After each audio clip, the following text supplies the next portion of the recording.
My name is Steed, and welcome to episode 6 of my video game Rescore series. In each episode in the series, I pick a moment or a scene from a game I really like, and I try to recreate the music for it. Ape Escape is the video game up for today's episode, and I'm really excited because this is uncharted territory for myself. I've never tried to create any drum and bass or jungle before, but that's kind of what this video game Rescore series is all about. Overcoming all the reasons you shouldn't, silencing your inner critic, and creating something anyway. Feel free to jump around the chapters and timestamps down in the description. If you're just here for the music, that'll be at the end, and you can also check out the Soundcloud where I'm uploading every song from the series as well. Otherwise, you know the drill.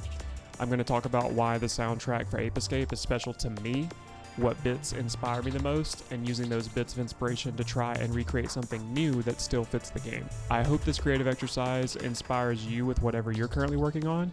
If it does, let me know down in the comments, consider subscribing, and let's get to it. The soundtrack for Ape Escape was composed by Soichi Terada, who started making house music in the late 80s and then found a fascination for drum and bass in the mid-90s. He channeled that fascination into his own track titled Sumo Jungle. The director of Ape Escape heard this track and offered Soichi the gig.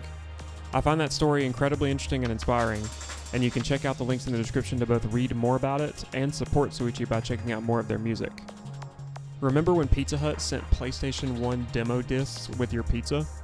This made my entire universe as a kid, and led to my first experience playing Ape Escape. That wasn't my only first though. I had also never heard drum and bass or jungle before. So when I landed in Time Station and that banger started playing, I was mesmerized. I distinctly remember two feelings while listening: that it was both high energy and relaxing.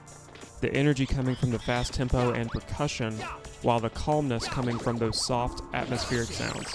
I was amazed these two ideas could coexist and sound so good. This bit of nostalgia-fueled inspiration from these two ideas are going to guide us through composing a new track. Let's get started.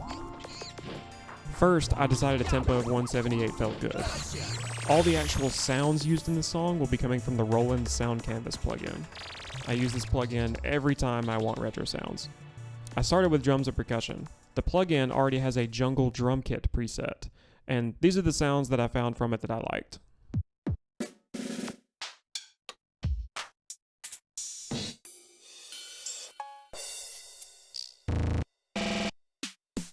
I took these sounds and loaded them into my Digitakt, which is just my hardware sampler.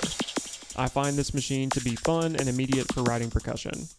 I don't want the focus of this video to turn into a deep dive of this machine and how to use it, so I'll keep things brief. There's a lot of great YouTube content on this machine out there already, but let me know if you want to see more of how I use it. So basically there are only two patterns that I'm using here, a main one and then one that I'm using for build-ups. There are 8 different sample audio channels all playing different samples at different times.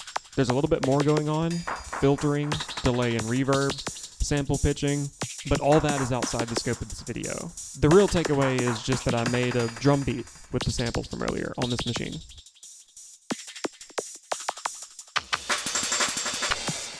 Time to add some melodic content. First, I picked the OB soft pad sound and laid down a pad. There's 2 sections to the song, and then it just loops. Next, I layered another pad with the 7th atmosphere sound. This one's my favorite on the track. Time to lay down a bass line with jungle bass.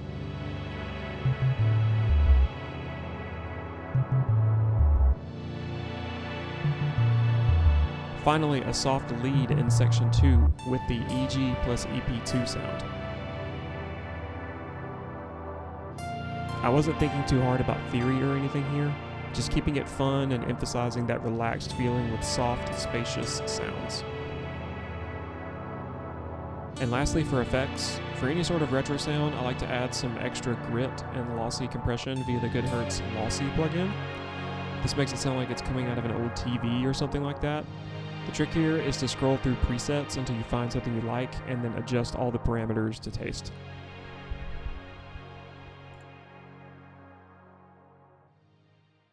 And that's pretty much it. Ape Escape is one of those games that definitely defined my childhood. There's so many bangers on the soundtrack that it was difficult to pick just one. I even had the idea to do a mini jungle set inspired by the game, so who knows, maybe that'll be a thing down the line. Thanks so much for checking out this video. Go dust off your old PlayStation, play some retro games. Good luck with all your own creative projects, and if this inspired you in any way, please let me know down in the comments, and we'll see you in the next video.